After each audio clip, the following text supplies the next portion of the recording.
దారుణమైన తప్పుడు సాంప్రదాయం అంటే రేపొద్దున ఎవడన్నా ఎన్నికి కాండి ప్రభుత్వంలో ఉన్న వాళ్ళు రేపొద్దున ఇదే పద్ధతిలో పోలీసులు పెడతారు, కిడ్నాపులు, ఇదే పరిస్థితులు ఎత్తుకొని పోవడాలు, ఇదే పరిస్థితుల్లో ఎవడన్నా ఏమన్నా గెలుసు, ఏమన్నా జరుగు, ఏమన్నా అయ్యి లాస్ట్కి ఏమో చైర్మన్లు ఏమో అధికారంలో ఉన్న పార్టీ వాళ్ళు చైర్మన్లు. ఇదే ప్రజాస్వామ్యం, ఇదే మనకు కావాల్సిన ప్రజాస్వామ్యం.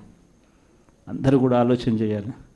ఇలాంటి రాజ్యం పోవాలి, ప్రజాస్వామ్యం నిలబడాలి, మనలో వ్యక్తిత్వం అనేది పైకి రావాలి, విలువలు విశ్వసనీయతతో కూడిన రాజకీయాలు మళ్ళీ ఎదగాలి.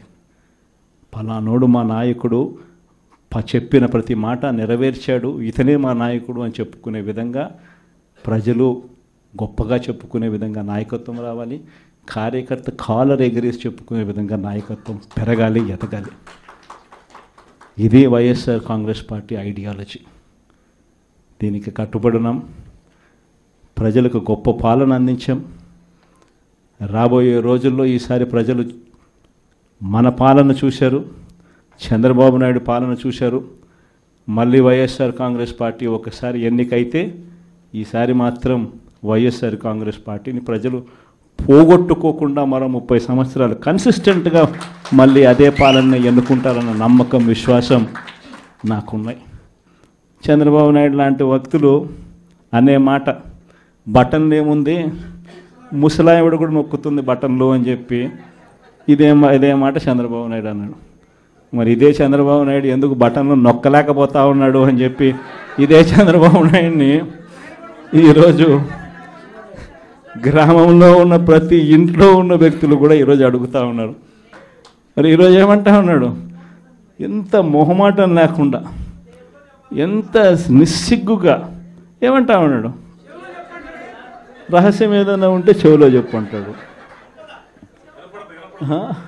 ఇంకా ఏమంటాడు, బటన్లు నొక్కిన జగన్ను పంపించినారు ప్రజలు, బటన్లు నొక్కిన కేజ్రీవాల్ను పంపించినారు, బటన్ల టైం అయిపోయింది అంటున్నాడు. అంటే మొహమాటం లేకుండా నిస్సిగ్గుగా ఇంత దారుణంగా అబద్ధాలు చెప్పి మోసం చేసి అధికారంలోకి వచ్చిన ఈ వ్యక్తిని చీటర్ అంటామా, 420 కేసు పెట్టాల్సిన కేసు కాదా ఇది అని చెప్పి అడుగుతా ఉన్నాం. మేము అందరం కలిసికట్టుగా ఈ ప్రభుత్వాన్ని గట్టిగా బంగాళాఖాతంలో కలిపే పరిస్థితిలోకి తీసుకొని పోవాలి. ఎన్నికలైపోయాయి, దాదాపుగా 9 నెలలు కళ్ళు మూసుకొని కళ్ళు తెరిచేసరికి అప్పుడే 9 నెలలు గడిచిపోయింది. నిజంగా 2019 నుంచి 2024 మన ప్రభుత్వం ఉన్నప్పుడు, అంటే వైఎస్ఆర్సిపి జగన్ 1 పరిపాలన ఉన్నప్పుడు మనమంతా కూడా ఆ 5 ఏళ్ళు చరిత్రలో ఎప్పుడు చూడని విధంగా, ఇంతకుముందు ఎప్పుడైనా ఇది సాధ్యమేనా అని అనుకునే పరిస్థితి నుంచి కాదు, లేదు, ఇది సాధ్యం అవుతుంది అని చెప్పి చరిత్ర మార్చిన పాలన చూపించగలిగిన పాలన ఎక్కడైనా జరిగింది అని అంటే అది వైఎస్ఆర్ కాంగ్రెస్ పార్టీ పాలనలోనే మాత్రమే జరిగిందని చెప్తాను.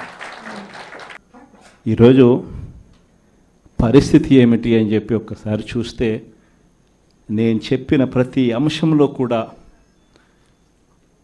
ఒకవైపున సూపర్ 6 గాలికి ఎగిరిపోయింది, సూపర్ 7 గాలికి ఎగిరిపోయింది, ఎన్నికలప్పుడు చెప్పిన మేనిఫెస్టో చెత్తబుట్టలోకి వెళ్ళిపోయింది, ప్రజలకు ఇచ్చిన మాటలు మోసాలుగా తేలిపోయాయి. మరోవైపున వ్యవస్థలన్నీ కూడా, ఇప్పుడు నేను చెప్పిన వ్యవస్థలన్నీ కూడా, విద్య, వైద్యం, వ్యవసాయం, గవర్నెన్స్, అన్ని వ్యవస్థలు కూడా తిరోగమనంలో కనిపిస్తూ ఉన్నాయి. కేవలం ఒకే ఒక వ్యక్తి మారాడు, ముఖ్యమంత్రి. ఒకే ఒక పార్టీ మారింది, వైఎస్ఆర్సీపీ పక్కకు పోయి టీడీపీ వచ్చింది. తేడా అంతే. ప్రతి వ్యవస్థ తిరోగమనం, ప్రజలకు అంతవరకు అందుతూ ఉన్న ప్రతి పథకం రద్దు,